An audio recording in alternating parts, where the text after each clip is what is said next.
నా పేరు జ్ఞానకుమార్, ఎస్సీ సామాజిక వర్గం. నేను గత ఎలక్షన్లో యాస్పిరెంట్గా టికెట్ ఆశించి తెలుగుదేశం పార్టీలో టికెట్ ఆశించి చంద్రబాబు నాయుడిని కలవడం జరిగింది, లోకేష్ గారిని కూడా కలవడం జరిగింది. అందులో ఆయన టికెట్ని మనం ఆదిమూలం గారికి ఇవ్వడం జరుగుతూ ఉంది. మీరంతా ఆయనకు గెలుపు కోసం కృషి చేయండి, మీరు అక్కడి నుంచే పనిచేయండి అనేసి ఆయన ఆదేశాలు ఇస్తే సత్యవేడు నియోజకవర్గంలోనే ఉండి రాత్రింబొగళ్ళు ఆదిమూలం గారికి టికెట్ కేటాయిస్తే ఆయన గెలుపు కోసం మేము రాత్రింబొగళ్ళు కష్టపడి ఆయన గెలిపించుకున్నాము. ఆయన గెలిచిన తర్వాత ఎస్సీ సామాజిక వర్గానికి ఆయనకు అందరికీ అందుబాటులో ఉంటారని మేము అందరం కూడా అనుకున్నాము. కానీ గతంలో ఆయన వైసీపీలో ఉన్న సంబంధాలని వాళ్ళని అట్లే కంటిన్యూ చేస్తూ వాళ్ళతోనే ఉంటూ ఆయన కోసం నిజమైన తెలుగుదేశం కార్యకర్తలు పనిచేసిన వ్యక్తుల్ని పక్కన పెడుతూ రావడం జరిగింది. అందుకు రోజు రోజుకు తెలుగుదేశం కార్యకర్తలు, నిజమైన తెలుగుదేశం కార్యకర్తల్లో అసంతృప్తి పెరిగింది. అందులో భాగంగా కొంతమంది బయటకు కూడా వచ్చి మనం ఆయన్ని కష్టపడి గెలిపించుకుంటే ఆయన మనకి ఏ విధమైన సహాయపడకపోగా ఆయనకి ఉన్న సంబంధాలను మళ్ళా కంటిన్యూ చేస్తూ మనల్ని దూరం పెడుతున్నారని వాళ్ళ మనోవేదనకు గురి చెందుతూ ఉంటే కొంతమంది బహిర్గతంగానే వచ్చి నువ్వు చాలా తప్పు చేస్తున్నావు, నీ తప్పుల్ని సరిచేసుకో, గెలిచిన అన్ని కులాల వారిని కలుపుకొని పో, వాళ్ళకు కూడా చేదోడు వాదోడుగా ఉండడానికి కొంతమంది సలహాలు ఇవ్వడం కూడా జరిగింది. కానీ ఆయన దాన్ని ఏమాత్రం కూడా పట్టించుకోకుండా ఆయన అలానే కంటిన్యూ అవుతా ఉంటే గడిచిన కొద్ది రోజుల తర్వాత ఆదిమూలం గారు మిమ్మల్ని మేము ఒకటే ప్రశ్న అడుగుతున్నాం, మీరు తప్పు చేసి పార్టీ నుంచి సస్పెండ్ అయ్యారా, లేకపోతే పార్టీనే మిమ్మల్ని కావాల్సుకొని సస్పెండ్ చేసిందే? మీరు తప్పు చేసి మీ స్వయంకృపాదం వల్ల మీరు తప్పు చేసి పార్టీ తెలుగుదేశం పార్టీ క్రమశిక్షణ కలిగిన పార్టీని కాబట్టి వెంటనే మిమ్మల్ని సస్పెండ్ చేయడం జరిగింది. మీరు ప్రజెంటు సత్యవేడికి ఎమ్మెల్యేనే, కాదని చెప్పడం లేదు, కానీ మీరు బహిష్కృత ఎమ్మెల్యే. టీడీపీ పార్టీ నుంచి మీరు సస్పెండ్ అయిన ఎమ్మెల్యే. మీరు సస్పెండ్ అయిన తర్వాత ఎంటైర్ టీడీపీ పార్టీ కార్యకర్తలు అక్కడ నియోజకవర్గ ఇన్ఛార్జ్ లేకపోవడంతో వాళ్ళ సమస్యల్ని ఒక సంవత్సరం గడుస్తూ ఉంది, సంవత్సరం పైన దాటుతూ ఉంటే మన సమస్యల్ని ఎవరికి చెప్పుకోవాలా, ఏ విధంగా సాల్వ్ చేసుకోవాలా, పార్టీ చుట్టూ విజయవాడ చుట్టూ వాళ్ళు కాళ్ళు అరిగిపోయేలాగా తిరిగిన సందర్భాలు చాలా ఉన్నాయి. మీకు తొందరలోనే ఒక మంచి నాయకుడు వస్తారు, మేము ఆలోచించి మంచి నిర్ణయం తీసుకుంటామని చెప్పి తెలుగుదేశం పార్టీ ఏ వ్యక్తినైనా కూడా అక్కడ నియమించేటప్పుడు ఒక పెద్దగా ఆయన వ్యవహరించేటప్పుడు అతని మీద ఎమ్మెల్యే కావచ్చు, ఇన్ఛార్జి కావచ్చు, ఏదైనా కూడా అతని మీద ఒక ప్రజా అభిప్రాయ సేకరణ పెడుతుంది. ఆ ప్రజా అభిప్రాయ సేకరణలోనే భాగంగా అన్ని కులాల వాళ్ళ అభిప్రాయాన్ని తెలుసుకొని శంకర్ రెడ్డి గారు అయితే కోఆర్డినేటర్గా అక్కడ అందరినీ కలుపుకోబోతారనే ఉద్దేశంతో ఆయన్ని సత్యవేడి నియోజకవర్గ కోఆర్డినేటర్గా వేయడం జరిగింది.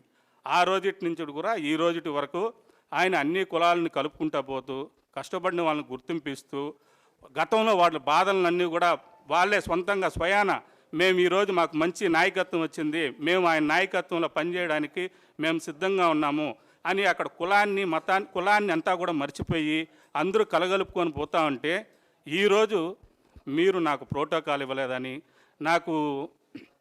నన్ను కులపరంగా ఇబ్బంది పెడుతున్నారని మీరు పదే పదే చాలా సందర్భాల్లో చెప్తున్నాం. మేము కూడా ఓపికగా విన్నాం, మీ మాటలన్నీ కూడా చూసాం. ఇంకా ఈ దళిత సామాజిక వర్గం సత్యవేడ నియోజకవర్గం తెలుగుదేశం పార్టీకి సంబంధించిన వ్యక్తులు ఇంకా దాన్ని చూసి దాన్ని తట్టుకోలేకుండా మనం ఈయనకి సరైన సమాధానం చెప్తే ఆయన దాన్ని అర్థం చేసుకుంటాన ఉద్దేశంతో ఈరోజు మనం ఈ ప్రెస్ మీట్ పెట్టడం జరిగింది. శంకర్ రెడ్డి గారు అందరినీ కలుపుకోబోతున్నారు. మీరు నిన్నటికి నిన్న ఎవరికి ఇవ్వాలి ప్రోటోకాలు? మీ కొడుకు ఇవ్వాలనా, మీకు ఇవ్వాలనా? మీరేం చేస్తున్నారు? ఎంఆర్ఓ అని కూడా చూడకుండా ఒక లేడీ ఎంఆర్ఓ అని బయట దోసి తాళాలు వేస్తారా? అది మీరు ఇచ్చే గౌరవం అది. మొన్న సురిటిపల్లిలో ఒక ఈవోని నిలబెట్టి 100 మందిలో మీరు ప్రశ్నించి ఇదే మీరు మీకు ప్రోటోకాల్ విషయంలో శంకర్ రెడ్డి గారు ఎక్కడా కూడా ఆయనకు ప్రోటోకాల్ ఇవ్వద్దని, ఆయన సభలు చేసుకోవద్దని ఎక్కడా కూడా చెప్పలేదు. మీకు ఈ ప్రోటోకాల్ మీరు మా ఎమ్మెల్యే కాదు ప్రజెంటు,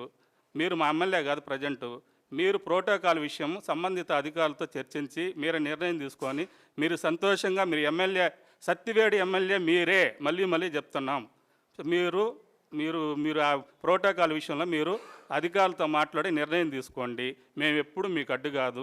కానీ ముఖ్యంగా ఒక విషయం చెప్తున్నాను, శంకర్ రెడ్డి గారు తెలుగుదేశం పార్టీ పంపించిన సత్యవేడి నియోజకవర్గ కోఆర్డినేటర్ ఇన్ఛార్జ్ గారు, ఆయన మా నాయకుడు.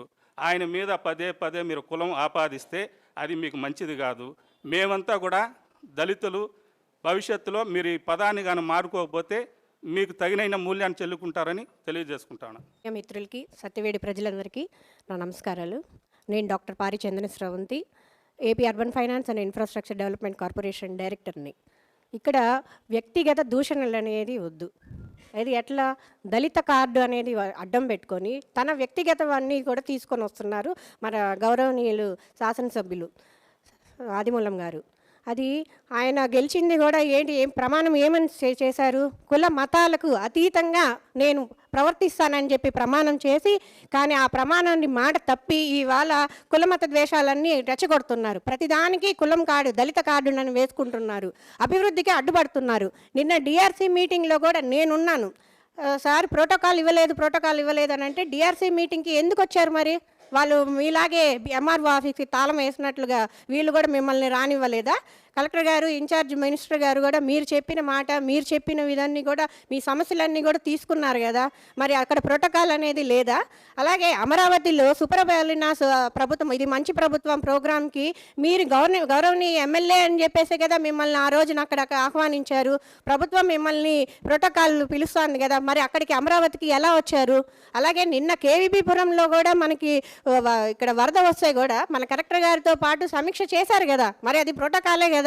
మరి అవన్నీ మీకు ఇస్తా ఉండేటప్పుడు అదేమీ లేకుండా నాకు ఇవ్వట్లేదు అనేది ఎందుకు చేస్తున్నారు? ప్రతిదానికి కులం అనేది ఎందుకు చేస్తున్నారు?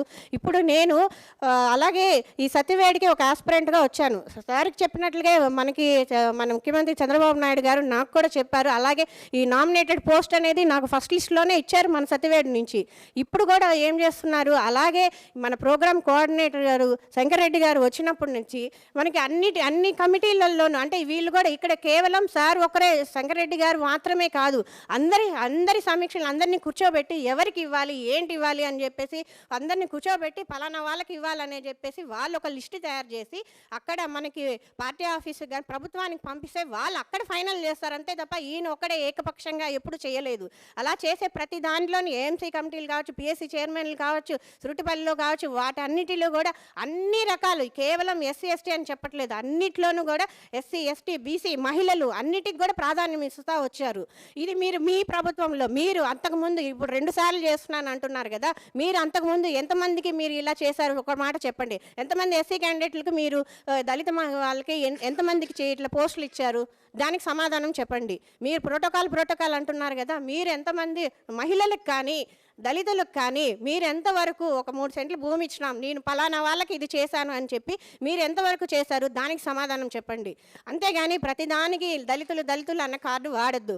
మీరు 40 ఏళ్ళ మీ ప్రజా జీవితంలో మీ రాజకీయ జీవితం అనేది మాకు ఈ తరానికి చాలా మీరు ఎలా అంటే మమ్మల్ని చూసి మేము నడుచుకోవాలి అన్న రీతిలో ఉండాలి. అంతేగాని మేము అరే ఇలా చేయరా, దళిత కార్డుని ఇలా కూడా వాడుకోవచ్చా అన్న సందేశాన్ని దయచేసి ఇవ్వద్దండి.